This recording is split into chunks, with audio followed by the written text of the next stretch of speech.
रात का गहरा सन्नाटा, एक मशाल की लौ हवा में कांप रही है, मानो कोई अनकहा रहस्य सुनाने को बेताब हो। दूर कहीं एक चीख गूंजती है, न युद्ध की न जीत की, बल्कि एक हृदय की जो अपने किए पर रो रहा है। क्या आपने कभी सोचा कि एक सम्राट जिसके नाम से साम्राज्य कांपते थे, एक रात में कैसे टूट सकता है? यह कहानी उस पल की है जब कलिंग की धरती खून से लाल हुई और एक सम्राट ने अपने खून से सने हाथों को देखकर पूछा, यह मैंने क्या कर लिया?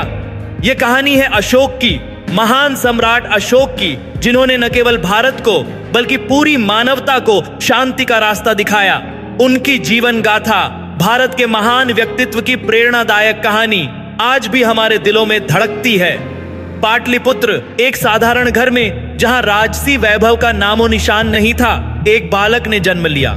नाम था अशोक, मौर्य वंश के सम्राट बिंदुसार का पुत्र। लेकिन क्या आप जानते हैं, उनका बचपन कोई सुनहरा सपना नहीं था। उनकी मां सुभद्रांगी एक साधारण परिवार से थीं। राजमहल में उन्हें वह सम्मान नहीं मिलता था जो एक रानी को मिलना चाहिए। छोटा अशोक अपने भाइयों के बीच हमेशा उपेक्षित रहा। क्या आपने कभी महसूस किया कि जब दुनिया आपको छोटा समझे तो आपके भीतर की आग कितनी तेज जलने लगती है? अशोक के भीतर वही आग थी, वही आग जो एक दिन साम्राज्य को हिला देगी। उनके पिता बिंदुसार एक व्यस्त सम्राट थे। उनकी नजर में अशोक केवल एक और राजकुमार था, न कि कोई असाधारण आत्मा। फिर भी अशोक के मन में कुछ और ही सपने पल रहे थे। बचपन में जब वह पाटलिपुत्र की धूल भरी गलियों में भटकता तो वह उन गरीबों को देखता जो भूखे पेट सड़कों पर सो रहे थे।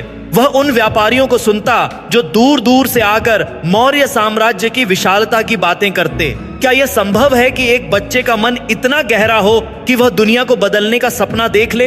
अशोक का मन ऐसा ही था। युवावस्था में अशोक को तक्षशिला भेजा गया, वह शहर जो विद्या का केंद्र था और विद्रोह का भी। वहां उन्होंने न केवल शास्त्रों का अध्ययन किया बल्कि युद्ध कला में भी निपुणता हासिल की। लेकिन क्या युद्ध कला ही सब कुछ थी? तक्षशिला में अशोक ने पहली बार बौद्ध भिक्षुओं को देखा। उनके शांत चेहरों पर एक ऐसी चमक थी जो तलवारों की चमक से कहीं अधिक गहरी थी। क्या यह वही पल था जब उनके मन में शांति का बीज बोया गया? लेकिन उस बीज को अंकुरित होने में अभी समय था। जब अशोक ने अपने पिता के साम्राज्य में कदम रखा तो उन्हें अवंती का शासक बनाया गया। वहां उन्होंने अपनी नेतृत्व क्षमता दिखाई। लेकिन उनके भाई सुसीम, जो सिंहासन के उत्तराधिकारी माने जाते थे, अशोक को कभी पसंद नहीं करते थे। क्या आपने कभी ऐसा विश्वासघात महसूस किया है जो आपके अपने खून से आता हो? सुसीम ने अशोक को हर कदम पर नीचा दिखाने की कोशिश की, लेकिन अशोक ने चुपके से अपने दम पर अवंती को एक समृद्ध प्रांत बना दिया। यह वही अशोक था जिसके भीतर एक तूफान पल रहा था। फिर आया वह दिन जब बिंदुसार की मृत्यु हुई। सिंहासन खाली था और मौर्य साम्राज्य में अशोक और सुसीम के बीच युद्ध छिड़ गया। यह युद्ध केवल तलवारों का नहीं था बल्कि मन का भी था। अशोक ने अपने भाई को परास्त किया और 268 ईसा पूर्व में वह मौर्य साम्राज्य के सम्राट बने। लेकिन क्या सिंहासन पाना ही सब कुछ था? अशोक के सामने अब एक विशाल साम्राज्य था जो विद्रोहों और अस्थिरता से जूझ रहा था। क्या एक सम्राट का हृदय इतना मजबूत हो सकता है कि वह लाखों लोगों की तकदीर लिख दे? अशोक का शासन शुरू हुआ और उनके युद्धों ने इतिहास के पन्नों को खून से रंग दिया। वह चंद्रगुप्त मौर्य का पोता था जिसने भारत को एक किया था। लेकिन अशोक का सपना उससे भी बड़ा था। वह चाहता था कि मौर्य साम्राज्य की सीमाएं दुनिया के कोने कोने तक फैलें। और फिर आया वह युद्ध जिसने सब कुछ बदल दिया, कलिंग युद्ध। 261 ईसा पूर्व कलिंग की धरती पर अशोक की सेना ने तांडव मचाया। लाखों लोग मारे गए, नदियां खून से लाल हो गईं। लेकिन उस युद्ध के बाद जब अशोक विजयी बनकर उस मैदान में खड़ा था तो उसने क्या देखा? चारों तरफ लाशें, चीखें और मातम। एक माँ अपने मृत बेटे को सीने से लगाए रो रही थी। एक बच्चा अपने पिता की लाश के पास बैठा सुबक रहा था। क्या यह वही जीत थी जिसके लिए उसने इतना खून बहाया? उस पल अशोक के भीतर कुछ टूट गया। क्या एक सम्राट का हृदय भी रो सकता है? हाँ, उस रात अशोक का हृदय रोया। उस रात अशोक ने एक संकल्प लिया, वह संकल्प जो दुनिया को बदल देगा। उन्होंने बौद्ध धर्म को अपनाया। लेकिन यह केवल धर्म परिवर्तन नहीं था, यह एक सम्राट का अपने भीतर के राक्षस से युद्ध था। अशोक ने तलवार को त्याग दिया और शांति का मार्ग चुना। क्या आपने कभी सोचा कि एक इंसान जो युद्ध का पर्याय था कैसे शांति का प्रतीक बन सकता है? अशोक ने वह कर दिखाया। उन्होंने अपने साम्राज्य में बौद्ध धर्म का प्रचार किया, लेकिन कभी किसी पर इसे थोपा नहीं। उन्होंने स्तूप बनवाए जिनमें से सारनाथ का स्तूप आज भी भारत का गौरव है। उन्होंने अपने शिलालेखों में लिखा, सब धर्मों का सम्मान करो।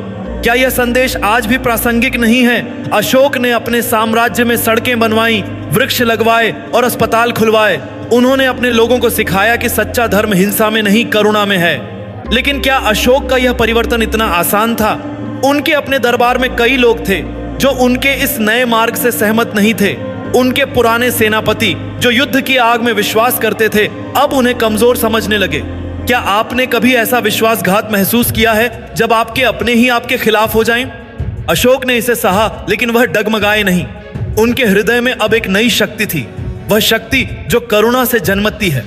अशोक का निजी जीवन भी उतना ही गहरा था। उनकी पत्नी देवी, जो एक बौद्ध थी, ने उनके जीवन में महत्वपूर्ण भूमिका निभाई। वह उनकी प्रेरणा थी, उनकी सहचरी। लेकिन क्या हर सम्राट का जीवन सुखों से भरा होता है? अशोक के जीवन में भी कई त्रासदियां थीं। उनके पुत्र महेंद्र और पुत्री संघमित्रा ने बौद्ध धर्म का प्रचार किया, लेकिन इसके लिए उन्हें अपने पिता से दूर जाना पड़ा। क्या एक पिता का हृदय अपने बच्चों की दूरी को सह सकता है?